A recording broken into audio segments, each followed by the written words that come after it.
Je m'appelle Caroline Beaumont. Et la dernière chose que mon père m'ait jamais hurlé, c'est « Allez, va-t'en ». Il l'a dit avec la fureur d'un homme, à qui l'on n'a jamais dit « non » de toute sa vie, debout sur les marches en marbre de notre manoir, au bord du lac d'Annecy, portant encore sa tenue de golf. Le soleil de l'après-midi se reflétait sur les boutons dorés de son blazer.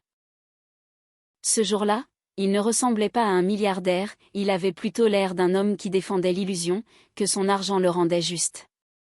Il n'a même pas attendu ma réponse. Il s'est retourné, a claqué la porte d'entrée, et l'a verrouillée.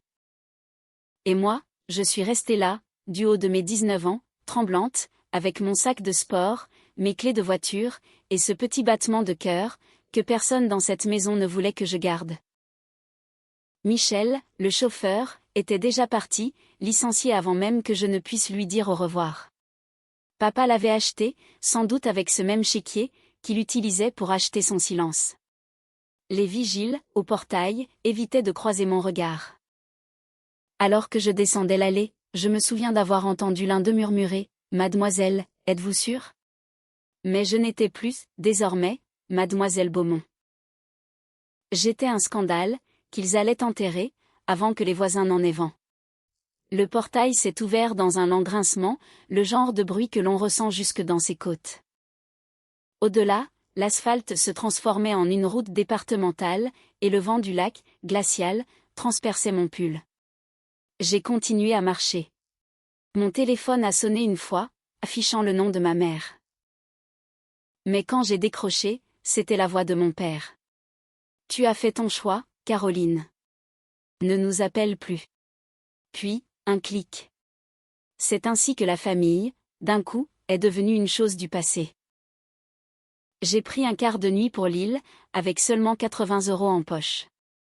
Le chauffeur sentait le café et la menthe, et la vieille dame, de l'autre côté de l'allée, m'a offert une barre de céréales, sans poser de questions.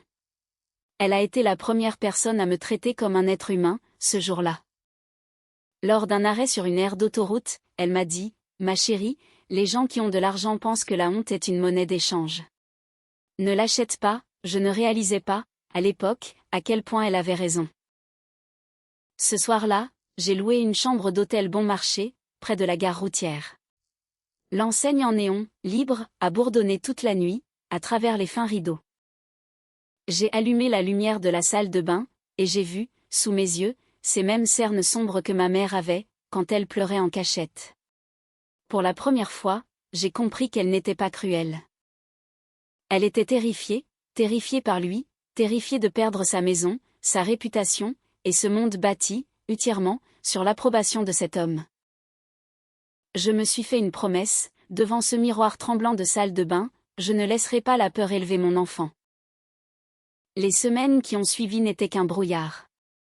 Des candidatures pour des snacks, et des jeans de maternité d'occasion. Une serveuse nommée Thérèse a eu pitié de moi, et m'a permis de partager son appartement, pendant un mois. Elle fumait beaucoup trop, et appelait tout le monde « mon chou ». Mais, elle m'a appris comment faire durer des courses de 20 €, et comment rire de ce genre de douleur, qui ne mérite même pas de larmes. En janvier, je débarrassais les tables dans un relais routier, le long de l'autoroute A1. La chaleur de la cuisine se mêlait à l'odeur du diesel, et du sirop d'érable. Chaque fois qu'un routier laissait une pièce d'1 € sur le comptoir, je l'ajoutais dans un vieux bocal de cornichons, étiqueté « pour le bébé ». Le bocal se remplissait plus lentement que je ne l'espérais, mais, il se remplissait. Un soir, un homme, portant une casquette de l'armée, a commandé un café, et est resté pendant toute la durée de mon service. Il ne parlait pas beaucoup, il regardait simplement les gens aller et venir. Quand je lui ai apporté l'addition, il a demandé « Avez-vous déjà pensé à servir ?» J'ai ri, pensant qu'il parlait de l'église. Non. Il m'a parlé de ce service, où l'on vous fait courir jusqu'au lever du soleil, de ce genre d'engagement qui finance vos études, et qui vous apprend à respirer calmement, en toutes circonstances. Il a glissé une carte de visite froissée sur le comptoir. Bureau de recrutement. Réserve opérationnelle de l'armée de terre. Je l'ai glissé dans mon tablier, sans savoir que ce petit bout de papier allait changer le cours de ma vie. Les mois passaient lentement. Mon ventre s'arrondissait, le bébé bougeait, comme pour me rappeler que nous étions toujours là. Certaines nuits, je m'asseyais sur le sol de ce studio, et je lui parlais. Je lui parlais du lac, du rire de son grand-père, avant qu'il ne devienne tranchant, du bruit du portail, lorsqu'il s'est refermé. Je lui ai promis que nous construirions autre chose. Pas de verrou, pas de cris, pas de honte. Quand l'accouchement a commencé, j'étais seule. Le secouriste m'a appelée, ma belle, pendant qu'il me conduisait aux urgences. Je ne me souviens pas de grand-chose, seulement que je pleurais. Ce n'était pas bruyant, c'était régulier, comme si elle comprenait déjà que le monde exigeait de la patience. Ils l'ont posé sur ma poitrine, et j'ai chuchoté, « Nous pouvons y arriver ». C'était un véritable serment. Une semaine plus tard, je l'ai nommée Grâce. J'ai envoyé une seule lettre à ma famille. Juste un mot. Elle est en bonne santé, et j'écris. Nous allons bien. Je n'attendais pas de réponse, et je n'en ai pas reçu. Parfois, alors que le bus grondait devant les lotissements sécurisés du nord de la ville, j'imaginais mon père à son bureau, vérifiant encore les marchés financiers, pensant toujours que le contrôle équivaut à l'amour. Je l'imaginais, se demandant si j'étais en train de m'effondrer. La vérité, c'était que j'apprenais à construire. Pas de la richesse, mais une vie. Dans le silence, après les biberons de minuit, je me tenais près de la fenêtre, et je regardais la neige de la ville, s'estomper sous les lampadaires. Cela ne ressemblait en rien au monde que j'avais quitté, mais c'était réel. Ça sentait le lait, le café, et la lessive. Et pour la première fois, je ne me sentais plus comme une honte. Je me sentais vivante. Des années plus tard, j'ai réalisé que le moment où il a claqué cette porte, n'était pas la fin. C'était le début d'une longue et constante marche, qui le conduirait, finalement, à la mienne. Mais à l'époque, tout ce que j'avais, c'était un sac de marin, un enfant, et la croyance têtue, qu'un travail ordinaire pouvait survivre à une cruauté extraordinaire. Cette fois, comme il s'est avéré, a été suffisante. La première année ressemblait à un numéro de funambule, entre l'épuisement et l'espoir. J'ai appris à mesurer le temps en biberon, en double service, et en avis de retard de loyer. Mon monde s'était rétréci à la superficie d'un petit appartement, au-dessus d'une laverie automatique, où les murs sentaient l'eau de javel, et la peluche de sèche-linge. Chaque nuit, le bourdonnement des voitures, en bas, berçait Grâce pour l'endormir. Ce son est devenu ma berceuse, et aussi, le battement de cœur de notre survie. Le relais routier où je travaillais, ouvrait à 5 heures du matin. Je prenais le premier service, parce que les pourboires étaient meilleurs avec les camionneurs. Ils aimaient leur café bien chaud, et leurs histoires, plus longues qu'une autoroute. L'un d'eux, un adjudant-chef de l'armée à la retraite nommé René, s'asseyait toujours au comptoir, près de la vitrine à tarte. Il avait cette tranquillité, que certains hommes acquièrent, après avoir traversé trop d'épreuves. Un matin, il a remarqué l'épuisement dans mes yeux, et a dit, même, la discipline commence là où l'on se tient. Puis, il a fait un signe de tête vers mes baskets, défaites. Lacez vos chaussures de la même manière, chaque jour. Vous vous sentirez plus stable. Cela semblait ridicule. Un conseil venant d'un homme, qui mangeait de la tarte au petit déjeuner. Mais je l'ai fait, et d'une certaine manière, il avait raison. Un peu d'ordre rendait le chaos gérable. Pendant la journée, je remplissais des tasses de café, jusqu'à m'en faire mal aux poignets. La nuit, je nettoyais des immeubles de bureaux, où personne ne connaissait mon nom. J'attachais Grâce dans un porte-bébé sur ma poitrine, pendant que je lavais les sols. Elle dormait, blottie contre moi. Sa petite respiration, régulière, parfumée au nettoyant au citron. Chaque chèque de paie disparaissait dans les couches, le lait maternisé, et les tickets de bus, mais je n'ai jamais raté un seul loyer. Ce printemps-là, j'ai trouvé une enveloppe, scotchée sur la porte de mon appartement. Ce n'était pas une facture, cette fois. Il y avait un mot manuscrit à l'intérieur. Tu te débrouilles bien. Je suis fière de toi. Thérèse, mon ancienne colocataire, l'avait laissé. Le lendemain, j'ai acheté un carnet à spirale, avec une couverture fleurie, et j'ai commencé à tout y écrire, les dépenses, les listes de tâches, le nombre de kilomètres que je parcourais à pied, pour aller et revenir du travail. Je l'appelais mon grand livre. Cela me donnait l'impression de tenir les scores, face au chaos. Les semaines se confondaient, jusqu'à cette nuit de mai, où le restaurant manquait de personnel, et où j'ai travaillé 14 heures d'affilée. Après la fermeture, je suis rentrée chez moi sous la pluie. Mes chaussures étaient trempées, mais je gardais Grace bien à l'abri, sous mon manteau. Les lampadaires vacillaient sur l'asphalte mouillé. Une voiture a ralenti à côté de moi. Une vieille camionnette cabossée. Pendant une seconde, je me suis figée, me rappelant la dernière fois qu'un homme, au volant, avait tout fait basculer. Puis, j'ai entendu la voix de René. « Besoin d'être déposé, madame ?» Il m'a laissé devant mon immeuble, et m'a tendu un sac en papier. À l'intérieur, il y avait une boîte de lait pour bébé, et une brochure pliée. Les inscriptions à l'université publique commencent la semaine prochaine. Ils ont un fonds pour les anciens combattants, qui aident les parents isolés. Je pensais qu'il plaisantait, à propos de l'université. Mais ce soir-là, après que Grace se soit endormie, j'ai lu la brochure 3 fois. Les frais de scolarité étaient gratuits, pour les programmes éligibles. Ils proposaient même une aide pour la garde d'enfants. J'ai rempli le formulaire de candidature, au dos de mon carnet, avec un stylo emprunté. C'était comme signer une trêve, avec ma propre peur. Quand les cours ont commencé, cet automne-là, j'ai pris des cours du soir en expression écrite, en histoire, et en art oratoire, ce qui me terrifiait. Je courais du restaurant au campus, me changeant dans les toilettes, pour enlever mon uniforme taché de graisse.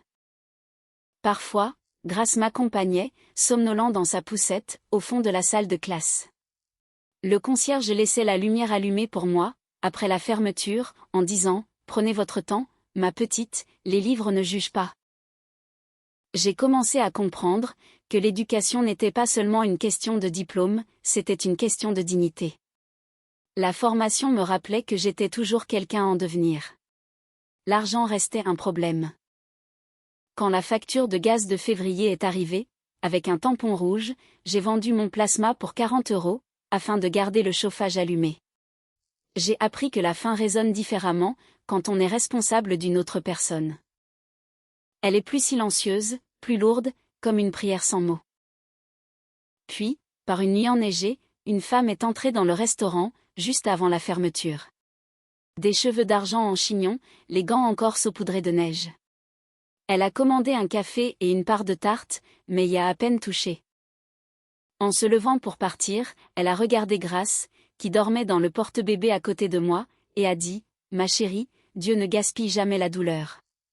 Souvenez-vous de ça. » Cette phrase s'est installée en moi, comme une braise ardente. Je l'ai portée, jusqu'à ce qu'elle brûle sa cible. Cette semaine-là, j'ai postulé au programme de formation des officiers de réserve, via l'université. Je ne l'ai dit à personne, pas même à René.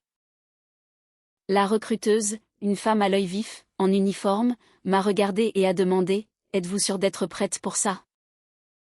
J'avais envie de lui dire que j'étais prête depuis la nuit où mon père avait verrouillé les grilles. À la place, j'ai répondu « Oui, mon capitaine. » L'entraînement commençait avant l'aube, les mardis et jeudis.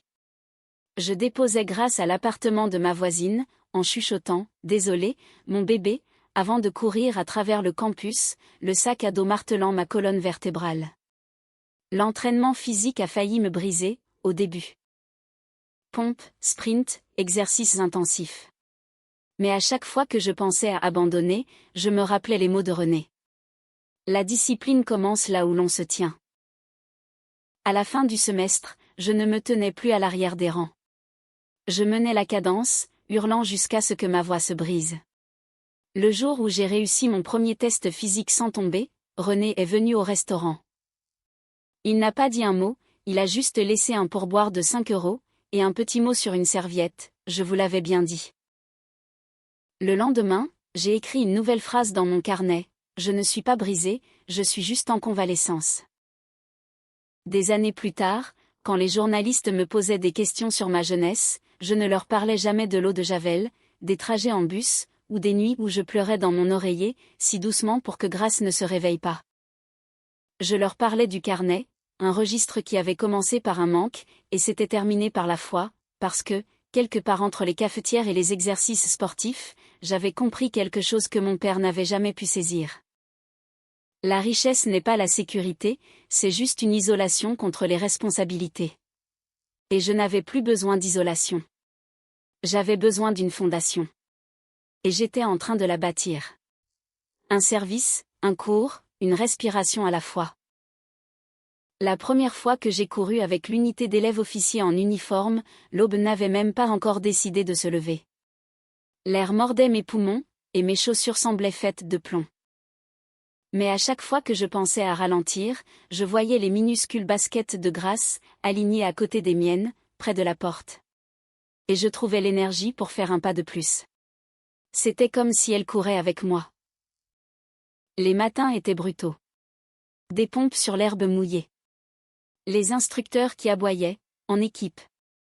Mon corps se remettait encore de l'accouchement, mais quelque chose en moi ne cessait de murmurer « Tu es toujours debout ». Je m'y accrochais. Les autres cadets étaient plus jeunes, tout juste sortis du lycée. Ils parlaient de leurs projets de vacances, et des fêtes d'étudiants. Moi, j'avais un sac à langer, au lieu d'une chambre universitaire, mais je ne me suis jamais sentie à l'écart, pas vraiment. Ils me respectaient, parce que je me présentais tous les jours, même quand je boitais, même quand mes ampoules éclataient à cause de l'effort. Je courais jusqu'à la crèche du campus, pour aller chercher Grace. Elle souriait, tendant vers moi ses petites mains, encore collantes du petit déjeuner. Je la prenais dans mes bras. L'odeur de céréales et de crayons de couleur remplissait mes narines, et je pensais, c'est à ça que ressemble la victoire. J'avais appris à vivre selon un emploi du temps précis. Entraînement physique à l'aube, cours jusqu'à midi, travail jusqu'à la fermeture, lessive le soir, dormir quand elle dormait, et parfois, ne pas dormir du tout. Mon carnet se remplissait de coches et de notes. 5 kilomètres, 8 pompes, un examen partiel. Je respire toujours. À la fin du semestre, j'ai décroché une petite bourse d'études. Ce n'était pas grand-chose, mais quand j'ai vu le chiffre imprimé sur cette lettre d'attribution, j'ai pleuré sur le palier. C'était la première fois, depuis que j'avais quitté la maison, que j'avais l'impression que la vie tenait les comptes, et que j'avais enfin pris de l'avance. Le commandant Laurent, un officier intransigeant avec une coupe en brosse et des yeux doux, m'a convoqué dans son bureau, un matin. « Beaumont, a-t-il dit, jetant un coup d'œil à mon dossier. Vous avez de la ténacité. Conservez-la. L'armée dévore les jolis visages, mais elle promeut le cran. » Il avait raison. Le cran est devenu ma devise. Quand Grace a eu 3 ans, j'ai postulé à l'école des officiers. Le dossier demandait une rédaction sur la résilience. Je n'avais pas de mots à la mode, ni de citation présidentielle sous la main. J'ai écrit sur la nuit où j'ai quitté la maison, le trajet en bus, le restaurant, et la femme qui m'a dit « Dieu ne gaspille jamais la douleur ». J'ai écrit sur la façon, dont la honte s'était transformée en carburant. Quand j'ai eu fini, mes mains tremblaient tellement, que je pouvais à peine taper sur le clavier. 3 mois plus tard, une lettre est arrivée. Je l'ai ouverte, pendant que Grace coloriait sur le sol de la cuisine. Un mot a sauté aux yeux, depuis la page. Accepté. Je n'ai pas crié, je n'ai pas dansé. Je me suis simplement assise sur le lino froid, et j'ai serré cette lettre contre ma poitrine. Grace a levé les yeux et a dit « Maman, tu es heureuse ?» J'ai hoché la tête. « Oui, mon bébé, nous allons y arriver. » L'entraînement était une forme de difficulté bien différente.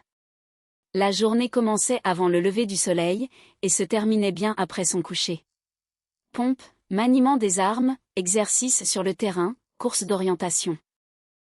J'ai appris à tracer des coordonnées sur des cartes, à compter les battements de cœur en silence, et à faire un lit au carré, si tendu qu'on pourrait y faire rebondir une pièce de monnaie.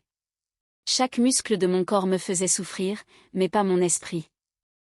Les instructeurs se moquaient des histoires ou des excuses, seule la performance comptait. C'était étrangement libérateur. Si vous faisiez le travail, vous gagnez votre grade. Personne ne pouvait vous enlever ça. Pas même un homme, avec plus d'argent que Dieu. Il y avait des moments de grâce dans la routine. Pendant une marche particulièrement brutale avec un sac à dos lourd, le ciel s'est fendu, et la pluie s'est abattue sur nous, comme une punition. Mes chaussettes faisaient bloc dans mes Rangers, mes épaules hurlaient sous le poids du sac, mais j'ai continué à avancer. Le capitaine a calé son pas sur le mien, et a dit, « Enfin, Beaumont, vous avez cessé de lutter contre. Vous bougez avec. » Ce soir-là, j'ai écrit dans mon carnet, « La tempête ne m'a pas arrêté. Elle m'a appris le tempo. » Quand je rentrais à la maison après l'entraînement, ma petite fille avait grandi, trouvant son propre rythme. Elle avait 4 ans, alors. Elle chantait tout le temps, elle demandait toujours pourquoi. Elle me regardait cirer mes chaussures, sérieuse comme un juge, et demandait, « Est-ce que j'aurais des chaussures brillantes, moi aussi ?» Je lui tendais un chiffon et elle m'aidait, étalant du cirage partout. Ça n'avait pas d'importance. Elle faisait partie de la mission. Nous avons emménagé dans des logements de la base militaire, quand j'ai reçu mon grade d'officier. L'appartement était petit, mais immaculé. Des murs blancs, des meubles standards, et un drapeau à l'extérieur, qui flottait au vent. C'était plus qu'une maison. C'était une preuve. Maman a appelé une fois cette année-là, juste une fois. Sa voix était prudente, répétée. « Ton père a vu ton nom dans le journal. » Elle a dit, qu'il ne savait pas quoi dire. Je lui ai répondu, qu'il n'avait rien besoin de dire. Le silence était toujours sa langue préférée. Elle a hésité, puis a chuchoté, « Je suis fière de toi, Caroline. » Je n'avais pas réalisé, à quel point j'avais besoin d'entendre ça, avant que l'appel ne se termine. Je lui ai envoyé une photo de moi en uniforme. Grace applaudissait, à côté de moi, dans une petite robe de friperie. Je n'ai pas envoyé la photo à mon père. Pas encore. À l'époque, j'avais appris que la vengeance n'avait pas besoin d'être bruyante. Parfois, elle avance en formation parfaite. Le menton bien droit, le regard fixe. Parfois, elle se contente simplement d'être présente. Les années suivantes ont été stables. La routine est devenue un rituel. Exercice matinal, travail, histoire du soir de grâce, facture payée à l'heure, lettre à maman toujours polie, jamais suppliante. Ce genre de banalité semblait merveilleuse, après un tel chaos.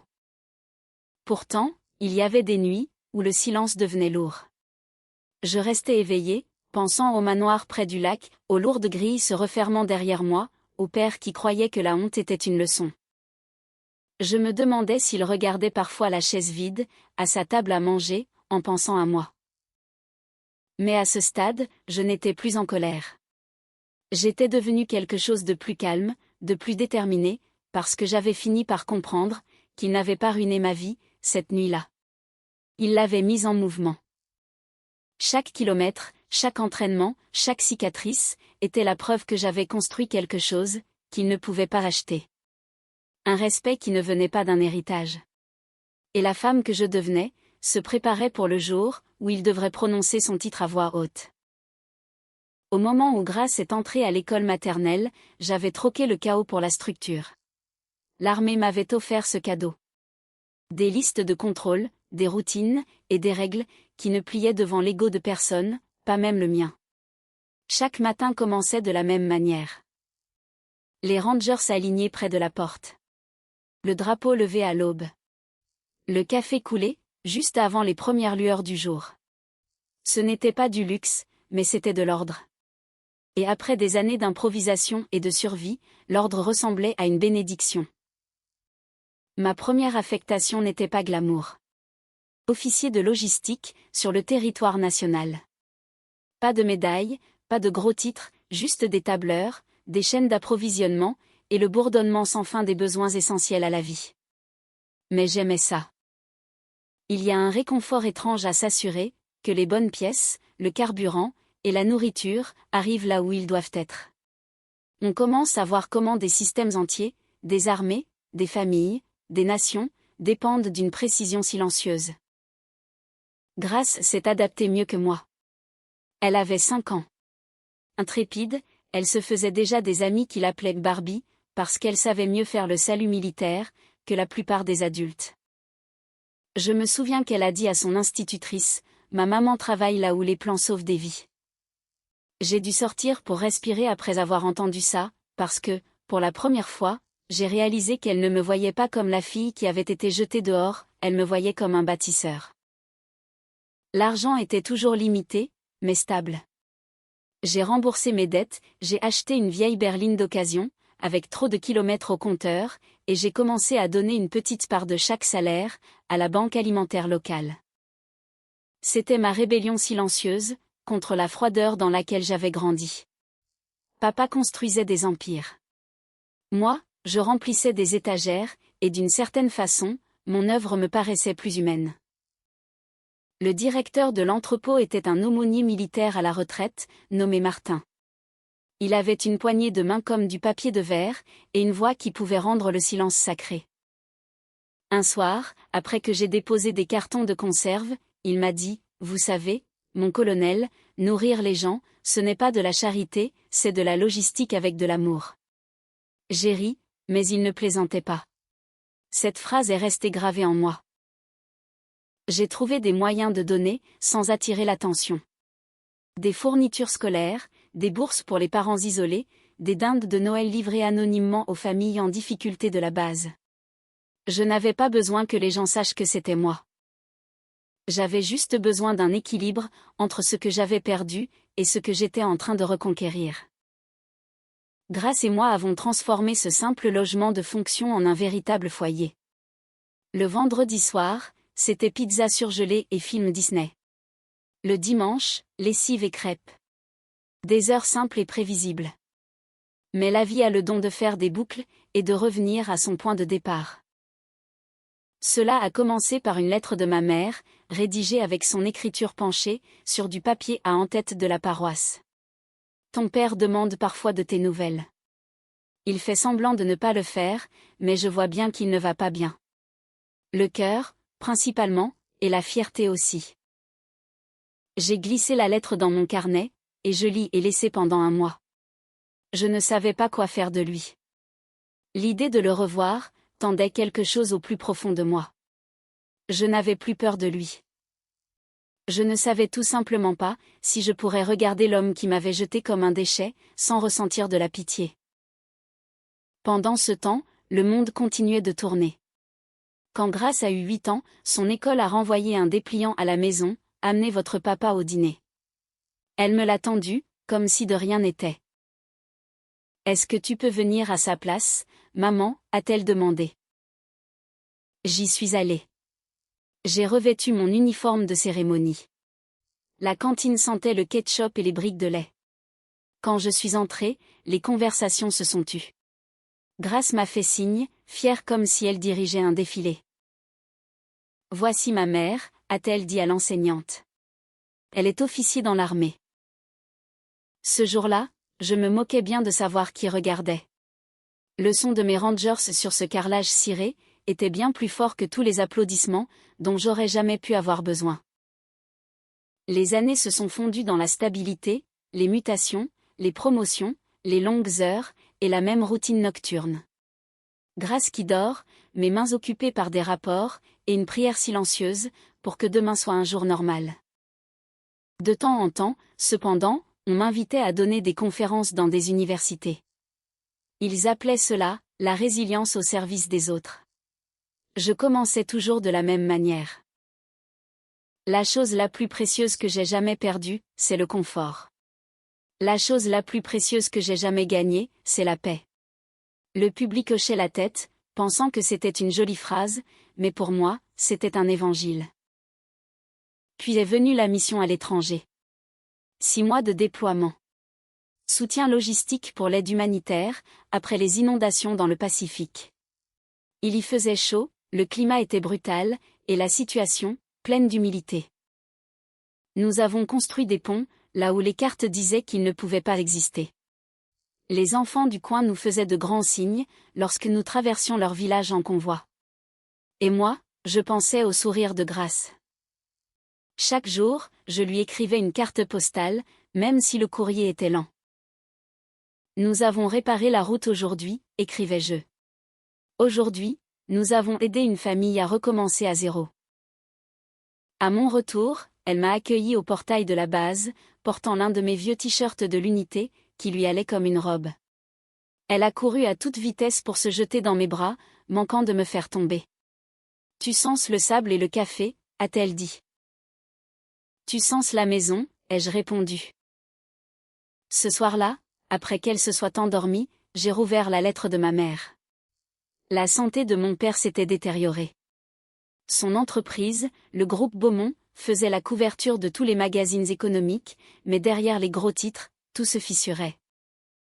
Il s'était mis ses partenaires à dos, avait éloigné ses alliés, et s'était entouré de personnes qui lui donnaient raison, par pure peur. L'Empire commençait à se dévorer lui-même. J'aurais dû ressentir de la satisfaction. Mais je n'en ressentais aucune, seulement de la peine. Parce que, peu importe le chemin que j'avais parcouru, je ne pouvais cesser d'être sa fille.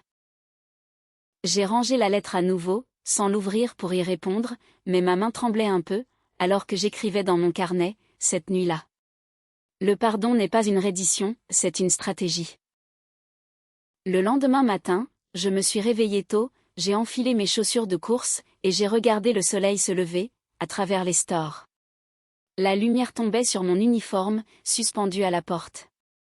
Les rubans étaient impeccables, les insignes parfaitement polis. J'ai réalisé quelque chose. Malgré tous ces milliards, mon père n'avait jamais rien construit, qui puisse se tenir au garde à vous. Moi, je l'avais fait. Et bien que je ne le sache pas encore, l'appel téléphonique qui allait tout changer, celui qui allait lui faire lâcher son téléphone sous le choc, était déjà en chemin vers moi. C'était un mercredi quand l'appel est arrivé, une journée calme, banale, comme la plupart des jours qui changent tout. La matinée avait été routinière. Nourriture, paperasse, réunion sur les itinéraires d'approvisionnement. Grace avait 17 ans alors, vive et affûtée, au milieu de sa dernière année de lycée. Elle était devenue une jeune femme, qui se tenait avec la même discipline silencieuse, que j'avais bâtie au fil des années. La maison sentait le café et les copeaux de crayon. Ses devoirs à moitié terminés étaient étalés sur la table de la cuisine. Mon téléphone a sonné une fois. Numéro inconnu. J'ai failli l'envoyer sur la messagerie vocale, mais quelque chose m'a poussé à répondre. Allô ?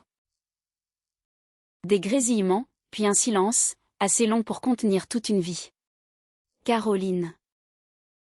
Sa voix était plus fluette que dans mes souvenirs. Comme un vieil enregistrement, qui perd de son volume. Mon père.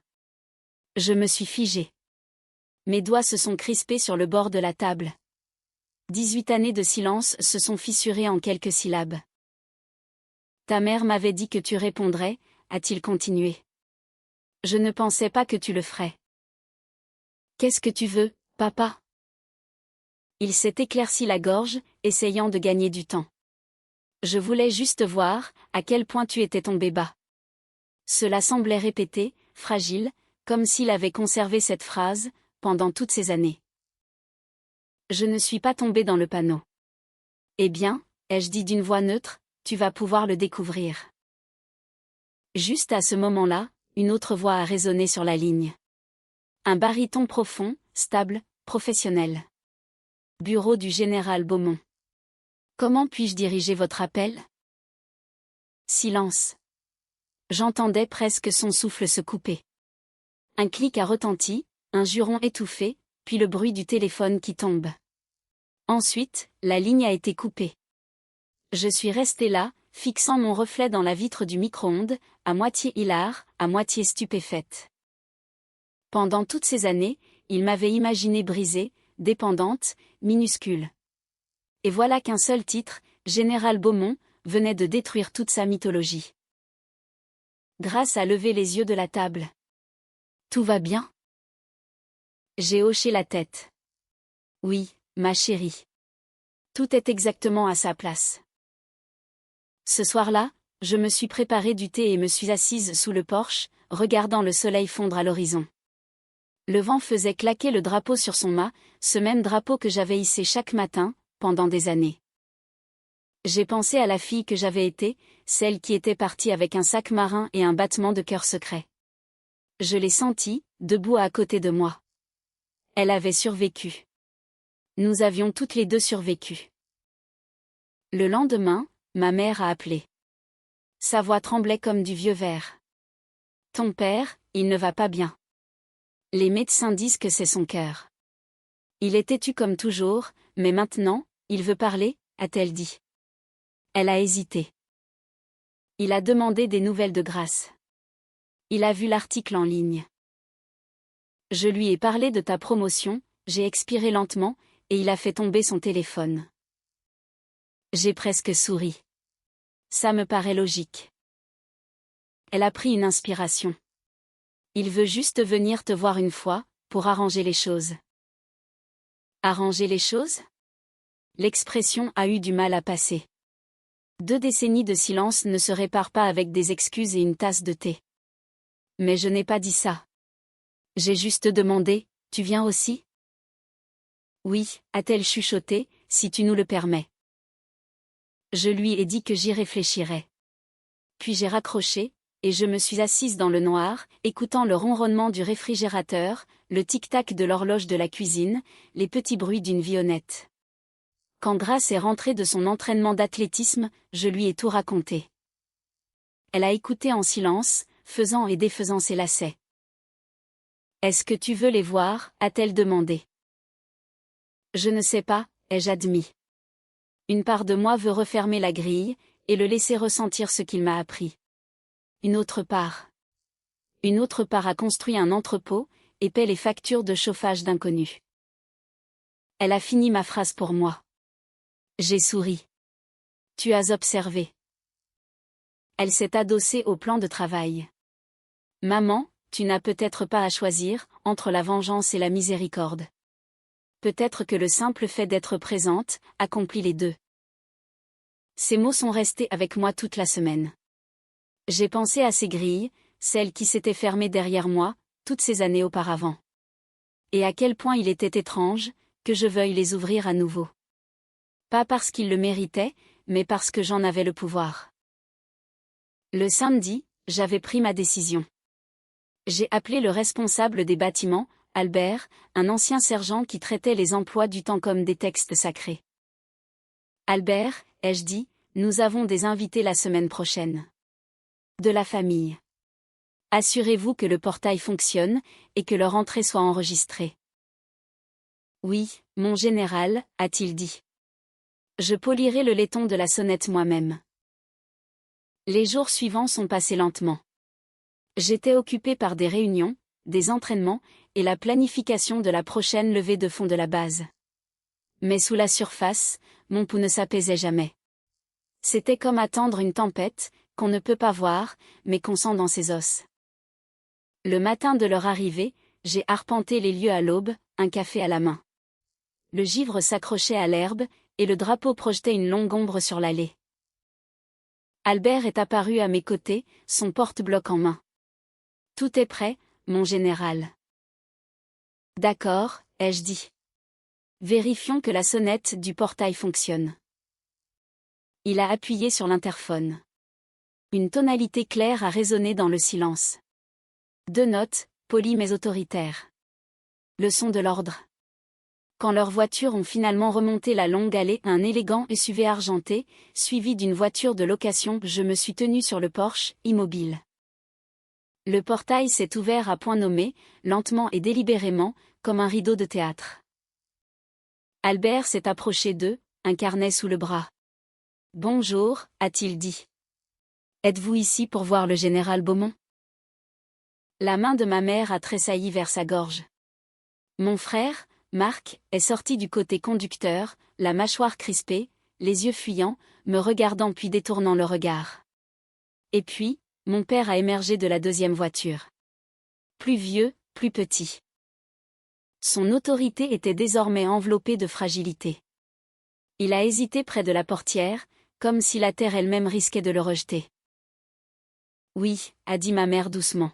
« Nous sommes ici pour voir notre fille. » Albert a hoché la tête, une fois. « Très bien, madame. » Bienvenue. Le portail s'est ouvert en grand. Je ne suis pas allé vers eux, tout de suite. Je les ai laissés parcourir la distance, cette fois-ci. Le gravier crissait sous leurs chaussures vernies. La respiration de mon père était laborieuse, mais il n'a pas demandé d'aide. Lorsqu'ils m'ont atteinte, je me tenais bien droite. Mon uniforme était repassé, mes rubans impeccables. Le mug de café était encore chaud dans ma main. Il a regardé la plaque patronymique sur ma poitrine, et a murmuré, presque pour lui-même, « Général ».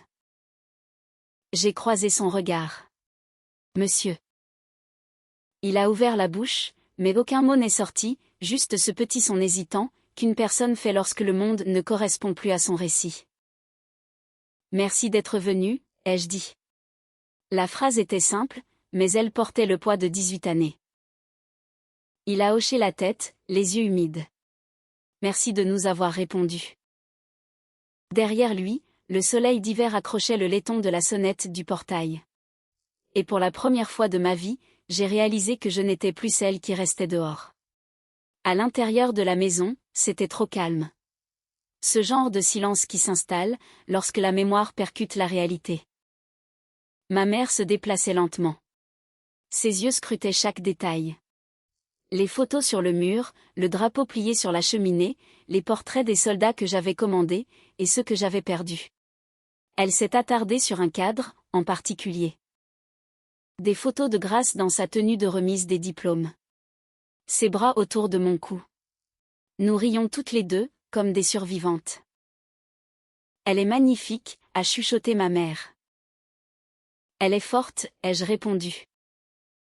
Mon frère, Marc, se tenait près des fenêtres, portant toujours ses lunettes de soleil de pilote. Il a regardé autour de lui, s'imprégnant de l'espace. Je ne pensais pas que l'armée payait si bien, a-t-il marmonné. Le travail acharné paie, ai-je répliqué, sans le regarder. Puis, mon père s'est avancé. Il n'a pas erré, il n'a pas fixé les choses. Il s'est tenu près de l'entrée, chapeau à la main, regardant le sol, comme si la texture du bois pouvait lui donner du courage. L'homme qui, autrefois, imposait l'obéissance au conseil d'administration, aux pasteurs, et aux enfants, ressemblait maintenant à un homme qui ne savait que faire de ses mains. « Asseyez-vous » ai-je dit, en montrant le canapé. Ma voix ressemblait plus à un ordre qu'à une invitation, mais il a obéi. Les vieilles habitudes ont la vie dure. Albert est apparu, réglé comme une horloge, avec un plateau de café, qu'il a déposé sur la table entre nous. « Le sucre est à droite, monsieur » a-t-il dit poliment à mon père. Puis il s'est tourné vers moi. « Ordinateur prêt, mon général. »« Merci, Albert » ai-je dit. Ma mère a essayé de combler le silence. « Ta maison est magnifique, Caroline. Si chaleureuse, si vivante. Elle est bâtie sur de bonnes fondations, ai-je simplement dit. » Mon père s'est éclairci la gorge. Ses yeux ont glissé vers les miens, puis se sont à nouveau détournés. « Je n'étais pas sûr que tu accepterais de nous voir, » a-t-il dit. Je n'en étais pas sûr non plus, ai-je répondu. Il a essayé de sourire, mais a échoué à mi-chemin. « Tu as clairement réussi. » Je ne l'ai pas fait pour t'impressionner, ai-je dit. Je n'ai pas dit que tu l'avais fait, a-t-il répondu. Il a hésité, regardant la fenêtre où la lumière du soleil découpait le sol, comme une lame. Je ne m'attendais juste pas à ça. À tout ça. J'ai dit doucement, voilà ce qui arrive, quand on construit au lieu de détruire. Pendant un moment, personne n'a parlé. L'horloge au mur faisait tic-tac, comme un métronome. Ma mère tripotait la lanière de son sac à main. Marc fixait la cheminée. Je me suis penchée en arrière, les laissant mariner dans ce genre de silence, qui rend la vérité inconfortable. Finalement, mon père a repris la parole. J'avais tort, a-t-il dit. Les mots sonnaient de manière étrange, venant de lui. Sur tellement de choses. Je l'ai observé. Ses mains tremblaient légèrement, les veines ressortant sous sa peau fine. Sur quelle chose, ai-je demandé. Il a dégluti. Sur ce que signifie la force. Sur l'amour. Sur toi. Je n'ai pas répondu. Il a regardé mon uniforme, les médailles qui brillaient faiblement dans la lumière, et a secoué la tête. Quand tu es parti, je pensais que tu allais disparaître. Tu ne l'as pas fait. Tu es devenue plus grande que tout ce que j'ai jamais pu bâtir. Ma gorge s'est serrée, mais je n'ai rien laissé paraître. Cette nuit-là, ai-je dit, tu m'as dit de partir, et je suis partie. Mais tu ne m'as jamais demandé où j'allais. Il a hoché la tête lentement. Je croyais protéger le nom de la famille. Il s'avère que je ne protégeais que mon propre ego. Marc a alors pris la parole. Sa voix était basse mais ferme. Papa, tu as failli tous nous détruire. Tu le sais, ça? Oui. Le regard de mon père s'est déplacé vers lui. Oui, a-t-il dit. Je le sais. Les mots sont restés suspendus là, nus et tremblants. Puis, à ma grande surprise, il m'a regardé à nouveau. Y a-t-il un chemin pour revenir en arrière? Il n'y a pas de chemin en arrière, ai-je dit doucement. Seulement un chemin vers l'avant. Et il se mérite, une offre juste à la fois. Il a hoché la tête, comme un homme qui accepte des ordres, qu'il comprend pour la première fois depuis des années. Juste à ce moment, la porte s'est ouverte. Grace est entrée, rentrant tout juste de son entraînement d'athlétisme. Ses cheveux étaient attachés en arrière, sa silhouette nette. Elle s'est figée en les voyant. Ma mère a haleté doucement. Ses mains ont volé à sa bouche. Ce doit être Grace, a-t-elle chuchoté. Grace a regardé tour à tour de moi à eux, lisant la pièce comme un soldat qui entre en territoire inconnu. Puis, elle s'est avancée, la confiance transparaissant dans chaque ligne de sa posture. Bonjour, a-t-elle dit, en tendant la main. Je suis votre petite fille. Mon père a pris sa main, dans ses deux mains. Ses doigts tremblaient. Tu lui ressembles tellement, a-t-il dit. Sa voix a vacillé. Grace a souri faiblement. C'est l'idée. La glace s'est brisée à cet instant, non pas dans une explosion dramatique, mais dans un dégel silencieux. Ma mère s'est mise à pleurer doucement. Marc a regardé le sol, clignant fort des yeux. Et mon père si fier et inflexible, est simplement resté assis là, tenant la main de sa petite fille, comme si c'était la dernière corde de sauvetage entre lui et la Grace. Après un long moment, Grace s'est assise à côté de moi. Maman, a-t-elle dit, pourquoi ne leur montres-tu pas le mur de photos? Il ne s'agissait pas de simples photos, il s'agissait de preuves. La preuve de vie construite sans demander la permission. Nous nous sommes levés, et avons marché ensemble dans le couloir. Des cadres, des photos de remise de diplômes, de déploiement, de promotion, et d'anniversaire. La famille que nous avions bâtie sur des cendres. Tout au bout du couloir, était accroché un dernier cadre. Le collage que Jeanne m'avait offert il y a des années. Il me montrait à 19 ans, le ventre rond sous mon manteau usé. Moi, en uniforme, le jour de ma remise d'épée. Et enfin, moi, lors de ma dernière cérémonie, une étoile argentée brillant sur l'épaule. Sous les photos, avec son écriture soignée, Jeanne avait écrit « Dieu ne gaspille jamais la douleur ». Ma mère a lu les mots à voix haute, la voix tremblante. « Tu as gardé ça toutes ces années ?» C'est ça qui m'a gardé en vie, ai-je répondu. De retour dans le salon, mon père s'est levé. « Caroline, a-t-il dit, puis-je dire le bénédicité ?» L'ironie a failli me faire rire, mais j'ai hoché la tête. Allez-y. Il a baissé la tête. Sa voix tremblait. Merci pour cette nourriture, ce foyer, et cette miséricorde que je ne mérite pas. Merci pour cette fille, qui a bâti ce que je n'ai pas su construire. Amen. Quand il a levé les yeux, ils étaient embués de larmes.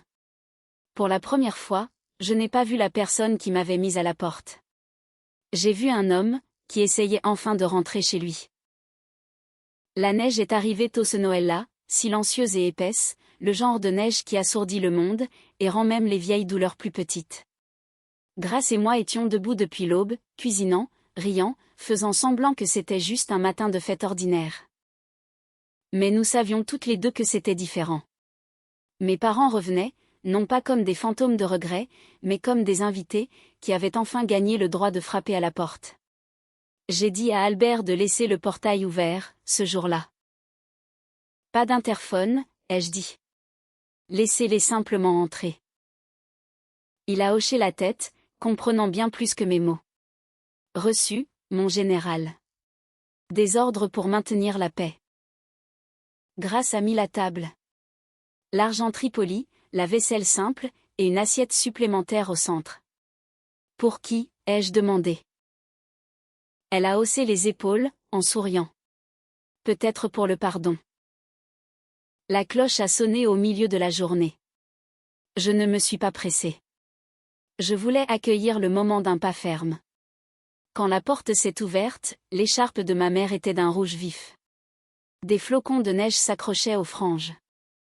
Mon père se tenait derrière elle, plus maigre que dans mes souvenirs. Mais sa posture était prudente, respectueuse. Entrez, ai-je dit, ouvrant grand la porte. Ils sont entrés, secouant la neige de leurs chaussures. Grâce a émergé de la cuisine. Ses joues étaient rougies par la chaleur du four. Joyeux Noël, a-t-elle dit, en leur tendant des tasses de chocolat chaud, avant que je ne puisse parler. Le geste a désarmé tout le monde. Nous avons mangé tôt. Rôtis, haricots verts, purée maison, préparée comme ma mère la faisait. Pendant un moment, la conversation est restée superficielle. Le temps qu'il faisait, les projets universitaires de Grace, la chorale de l'église de ma mère. Mon père a surtout écouté. De temps en temps, je le surprenais à regarder autour de lui, la cheminée, les photographies, le drapeau plié. Et je pouvais voir les calculs se faire dans son esprit, comment la fille qu'il avait jetée à la rue, avait-elle pu construire tout cela à partir de rien? Après le dessert, Grace s'est levée, et a tapé dans ses mains. Le tout avec une cérémonie enjouée. Bien. Voici les règles de la maison, pour l'heure des histoires, a-t-elle annoncé. Premièrement, pas de long discours. Deuxièmement, on ne réécrit pas l'histoire. Troisièmement, la vérité doit être suivie de tendresse. Ma mère a ri doucement. Où diable as-tu appris ça? Grace a dit, en me pointant du doigt, c'est un peu notre truc à nous. Nous nous sommes installés dans le salon. Dehors, la neige tombait au-delà du magnolia, lentement et régulièrement. J'ai distribué les enveloppes. Grace en avait préparé une pour chacun d'eux. Ouvrez-les ensemble, a-t-elle dit. Il y avait 3 photographies à l'intérieur. Moi à cet arrêt de bus à 19 ans, le ventre rond sous de fins manteaux.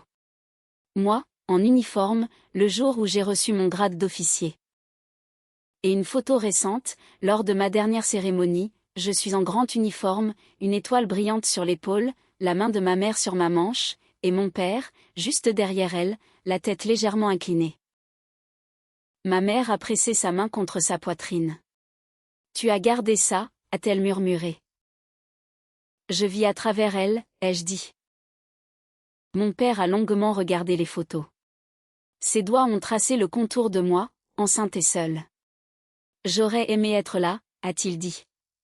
Sa voix s'est brisée, mais pas par faiblesse. Tu n'étais pas là, ai-je dit.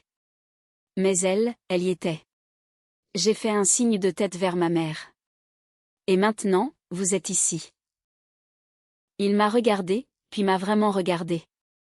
Je ne mérite pas ça, a-t-il dit. Aucun de nous ne le mérite, ai-je répondu. C'est exactement ça, la grâce.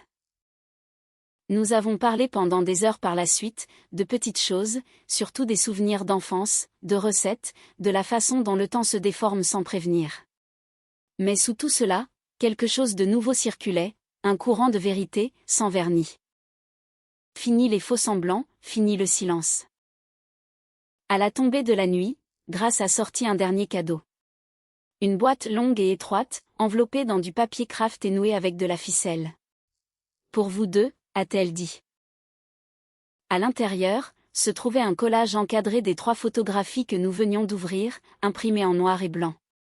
En dessous, de son écriture soignée, elle avait écrit « La famille, ce ne sont pas ceux qui ne vous brisent jamais le cœur.